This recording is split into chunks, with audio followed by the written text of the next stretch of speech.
Hi friends, எல்லாருமே எப்படி இருக்கீங்க? எதுக்குடா விளக்கில் வந்து மஞ்சள் தடவி உப்பு நிரப்பி வச்சுருக்க அப்படின்னு பார்க்குறீங்களா? இன்றைக்கி வெள்ளிக்கிழமையோட அமாவாசை வந்துருந்துச்சுங்க. ஸோ அதனால தான் இது வந்து ஃப்ரைடேவோட விலாக் தான். அமாவாசை வந்திருந்தனால இந்த மாதிரி செஞ்சுருந்தேன்.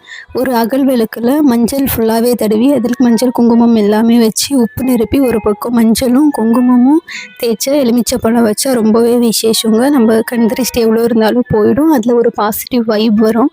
நெக்ஸ்ட் டைம் எப்போச்சும் வெள்ளிக்கிழமையில் அமாவாசை வந்துச்சுன்னா இந்த மாதிரி செஞ்சு பாருங்கள். அதனுடைய வைப்ரேஷன் உங்களுக்கே தெரியும். நானும் நெக்ஸ்ட் டைம் வந்து அட்வான்ஸாக போட பார்க்குறேன். இந்த வாட்டி அட்வான்ஸாக போட முடியலை, ஞாபகமே இருக்கல. அதுக்கப்புறம் தான் கேலண்டரை பார்த்து அமாவாசையாக இருந்துச்சு. ஸோ அதுக்காக தான் இந்த பூஜை பண்ணியிருந்தேன். நீங்கள் யாரெல்லாம் இந்த மாதிரி பண்ணுறீங்க அப்படின்றத கமெண்ட் செக்ஷனில் சொல்லுங்கள்.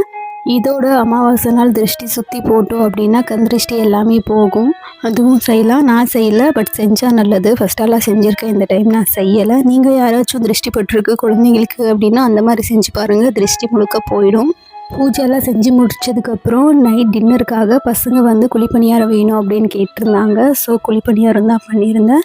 பிளெண்டரில் வந்து பெரிய வெங்காயம் 2 எடுத்து ஃபுல்லாகவே சாப் பண்ணிக்கிட்டேன். ஆனியன் இன்னுமே கொஞ்சம் ஹெல்த்தியாக இருக்கட்டுமே அப்படின்றதுக்காக கேரட் வந்து இந்த மாதிரி துருவி போட்டிருந்தேன். அதுக்கு சேர்த்துனா கொஞ்சம் ஹெல்த்தியாக இருக்குமே அப்படின்றதுக்காக நான் எப்போ குழிப்பணியாரம் செஞ்சாலும் அதில் கண்டிப்பாக கேரட் வந்து ஆட் பண்ணுவேன். பசங்க அப்படியாச்சும் சாப்பிடுவாங்களே அப்படின்றதுக்கோஸ்கரம். அதுக்கப்புறம் அதிலே கொஞ்சம் கொத்தமல்லி, கருவேப்பிலை, காஞ்ச மிளகா கிள்ளி போட்டிருந்தேன்.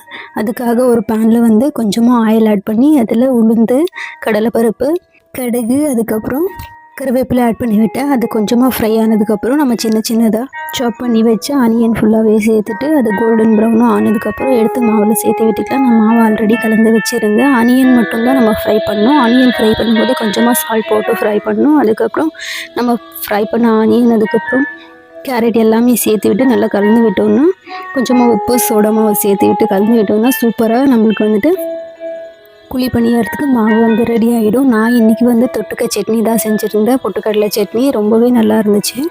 குழிப்பணியாரத்துக்கு பொட்டுக்கடலை சட்னி இல்லைன்னா வேர்க்கடலை சட்னி ரொம்பவே சூப்பராக இருக்கும்.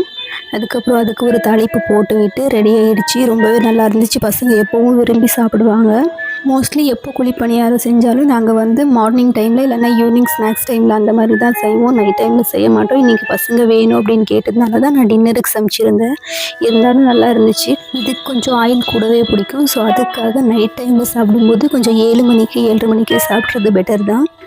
புதுசாக பார்க்குற நண்பர்கள் நம்ம சேனலை சப்ஸ்கிரைப் பண்ணிக்கோங்க. அப்போ தான் நான் போடுற வீடியோ உங்களுக்கு வந்து உடனுக்குடனே கிடைக்கும். வீடியோ பிடிச்சிருந்தா ஃப்ரெண்ட்ஸ் அண்ட் ஃபேமிலிக்கு ஷேர் பண்ணுங்கள். வீடியோ பார்த்ததுக்கு ரொம்ப நன்றி. டேக் கேர், பாய்.